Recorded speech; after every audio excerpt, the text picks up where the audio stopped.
June மாதமே முடிஞ்சிருச்சு. ஆனால் இப்போ வந்து காலதாமதமாக 2 மாதம் கழித்து தான் இப்போது இந்த நூற்றாண்டு நிறைவு விழா நாணயத்தை வெளியிடுறாங்க. இதுக்கு காரணம் வந்து தேர்தல் நடந்துச்சு. அதே சமயத்தில் இவங்களும் வந்து விட்டு கொடுக்காம போகிறது அப்படியே போயிட்டுருக்கிற காலகட்டத்தை தாண்டி தான் இப்போ நடந்திருக்கு. அது ஒரு என்ன சொல்லணும், கவர்னரோட தேநீர் விருந்து தான் இதுக்கு ஒரு முற்றுப்புள்ளி வச்சுருக்குன்னு தான் சொல்லணும். அதை பயன்படுத்தி தான் இவங்க வந்து கிட்டத்தட்ட முடிச்சுக்கிறாங்க.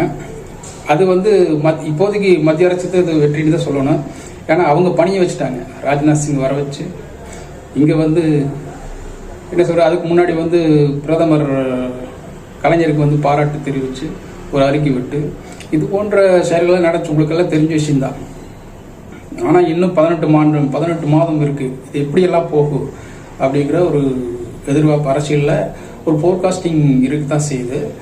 அது இன்றைய காலகட்டத்தில் வந்து பார்த்திங்கன்னா